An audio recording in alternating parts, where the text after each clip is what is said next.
कक्षा 9वीं विषय गणित अध्याय 5 एक चर का रैखिक समीकरण। अब चलते हैं इसी में रैखिक समीकरणों के उपयोग। रैखिक समीकरणों के उपयोग में आता है जैसे प्रश्नावली 5.2 एक त्रिभुज का क्षेत्रफल 36 वर्ग मीटर है और उसके एक आधार की माप 12 मीटर है, तो उसकी ऊंचाई क्या होगी। दिया है त्रिभुज के क्षेत्रफल 36 वर्ग मीटर, आधार 12 मीटर। माना त्रिभुज की ऊंचाई h मीटर है, तब हमको मालूम है कि त्रिभुज का क्षेत्रफल बराबर 1/2 आधार गुणा ऊंचाई। क्षेत्रफल 36 1/2 आधार 12 गुणित ऊंचाई h। 36 का 2 के साथ गुणा होगा, 36 दूनी 72 बराबर हो जाएगा 2 गुणित 1/2 गुणित 12 गुणित h। 2 और 2 कट गया समानता के नियम के आधार पर, और बचा यहाँ पर केवल 72 बराबर 12h, या h बराबर होगा 72/12, 12 कम 12, 12 6 72 h मीटर, ऊंचाई h मीटर आएगा। इसी तरह से क्वेश्चन नंबर 3 है, यदि किसी त्रिभुज का एक कोण दूसरे कोण से 15 अधिक, तीसरा कोण दूसरे कोण के दुगुने से 25 अधिक, त्रिभुज के तीनों कोण ज्ञात कीजिए। माना त्रिभुज का दूसरा कोण x अंश है, तब प्रश्नानुसार पहला कोण 15 अधिक मतलब 1/15। तीसरा कोण दूसरे कोण के दुगुने से 25 अधिक, तो 2x/25। हमको मालूम है कि त्रिभुज के तीनों अंतःकोणों का योगफल 180 अंश होता है। 1/15 पहला कोण, दूसरा कोण x, तीसरा कोण 2x/25 बराबर 180। हल कोष्ठक हटा दीजिए तो 1/x धन 2 x/15 बराबर 180। तो 2 और 2 4x हो गया धन 40 बराबर 180। पक्षांतर कर दीजिए तो 4x बराबर हो जाएगा 180 × 40, या 4x बराबर 140, या x बराबर 140/4 बराबर 35। पहला कोण x/15 है तो हो जाएगा 35/15 बराबर 50 अंश। दूसरा कोण x बराबर 35 अंश।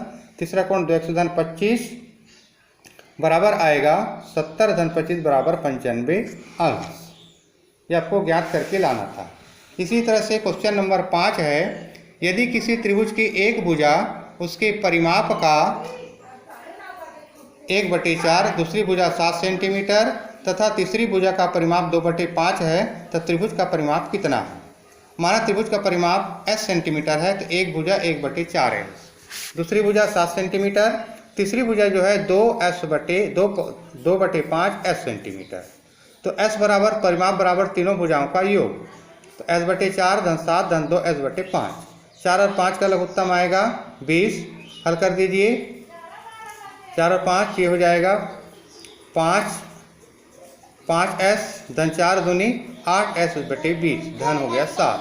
फिर इसको हल कर दीजिए 8 और 5 13s/20 धन 7। फिर इसको हल कर दीजिए, लघुत्तम निकालेंगे तो आएगा 7 के हर में कुछ नहीं मतलब 1 और 20 का लघुत्तम 20 7 140। इसको हल कर दीजिए, पक्षांतर करने पर उसका मान निकल जाएगा 20 सेंटीमीटर। क्वेश्चन नंबर 7 आता है, विमला और सरिता की आयु में 7:5 का अनुपात है। 4 वर्ष पश्चात उसकी आयु का अनुपात 4:3 हो जाएगा। उसकी आयु ज्ञात कीजिए। महत्वपूर्ण प्रश्न है, विमला और सरिता की आयु में 7:5 का, माना उसकी वर्तमान आयु 7x और उसकी 5x वर्ष है। 4 वर्ष पश्चात इसको आयु 7x/4 वर्ष, सरिता की आयु 5x/4 वर्ष। दोनों की आयुओं का अनुपात प्रश्नानुसार 7x/4 बटे 5x/4 बराबर 4/3। त्रिया गुणा कर दीजिए, 3 का गुणा 7x/4 और 4 का गुणा 5x/4 के साथ। 7 के 21x, 4 के 12, 4 पंचे 20x और 4 चौक 16। पक्षांतर कर दीजिए, 21x ऋण 20x बराबर 16 ऋण 12, x बराबर 4। इसलिए विमला की वर्तमान आयु 7x वर्ष है, तो 7 × 4 बराबर 28 वर्ष। सरिता की वर्तमान आयु 5x हमने माना है, तो 5 × 4 बराबर 20 वर्ष। इसी तरह से अगला आता है, 2 धनात्मक पूर्णांकों का अंतर इन पूर्णांकों में 40 है। इन पूर्णांकों में 2:3 का अनुपात है, ये पूर्णांक ज्ञात कीजिए। 2 धनात्मक पूर्णांकों का अंतर 40, माना एक पूर्णांक x है तो दूसरा x/40, तो x/40 ऋण x बराबर 40। तो प्रश्नानुसार x/x/40 बराबर 2/3।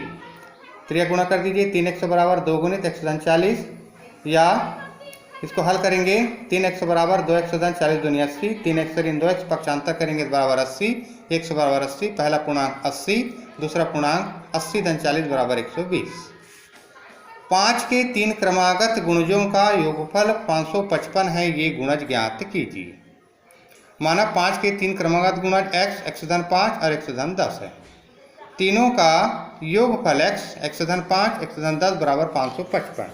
तो इसको जोड़ेंगे, 3x धन 15 बराबर 555, पक्षांतर कर दिए, 3x बराबर 555 ऋण 15 या 3x बराबर घटाएंगे 540 या x बराबर 540 बटे 3 बराबर 180। तो अभिष्ट गुणज होंगे x बराबर 180, दूसरा x धन 5 बराबर 180 धन 5 185, x धन 10 180 धन 10 बराबर 190।